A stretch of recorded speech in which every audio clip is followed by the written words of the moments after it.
ফিল্ডিংটা ঠিকঠাক মতো প্লেস হওয়া চাই, এক চুল যেন ব্যাটার ছাড় না পায়। সতর্ক বাংলার আজিজুল হাকিম, কারণ প্রতিপক্ষ ভারতে তখন অন্যতম সেরা ব্যাটার বৈভব সূর্যবংশী স্ট্রাইক এন্ডে।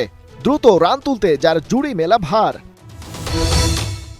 জুনিয়র টাইগার স্কোয়াডের অন্যতম সেরা বোলার মারুফ মৃধাকে বেশ শাসন করছিলেন বৈভব। তার ওভারের প্রথম 3 বল থেকে 2 বাউন্ডারি হাঁকালেন আইপিএলের কোটি টাকার ক্রিকেটার। আগের বলগুলোর মতো এটাও আউটসাইড অফ স্ট্যাম্প মেরেছিলেন মারুফ, তবে এবারে ফুল টাচ বলটা ঢুকলো হাওয়ায় সুইং করে।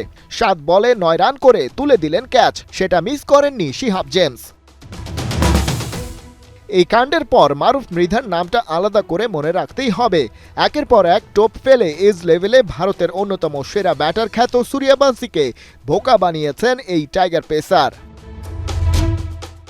এই ভারতীয় ব্যাটারের 22 গজের কারসাজিতে মুগ্ধ হয়েই তাকে 1,10,00,000 রুপিতে দলে ভিড়িয়েছে আইপিএলের ফ্র্যাঞ্চাইজি রাজস্থান রয়্যালস। মার্কাটারি ক্রিকেটে তাকে নামানো হবে কিনা সেটা অজানা, তবে ঘরোয়া লেভেলে বিহারের এই ক্রিকেটার দুনিয়া জুড়ে হাইপ তুলেছেন। সেই স্রোতে গা ভাসাতে চেয়েছে আইপিএলের ফ্র্যাঞ্চাইজিগুলো, যে কারণে অনেক বর্ষিয়ান ক্রিকেটারের আইপিএল দল পেতে ঘাম ছুটে গেলেও মাত্র 13 বছর বয়সেই কোটিপতি বনে গেছেন সূর্যবংশী। তার চেয়ে কম বয়সে দল পাওয়ার রেকর্ড নেই আর।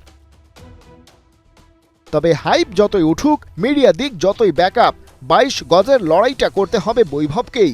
আর আন্ডার-19 এশিয়া কাপের ফাইনালের মতো ভাইটাল ম্যাচে সেই ইম্প্যাক্ট ব্যাটিং করতে পারেননি, একদম পরাস্ত হয়েছেন আজিজুল হাকিম মারুফ মৃধাদের ট্যাকটিক্সের কাছে।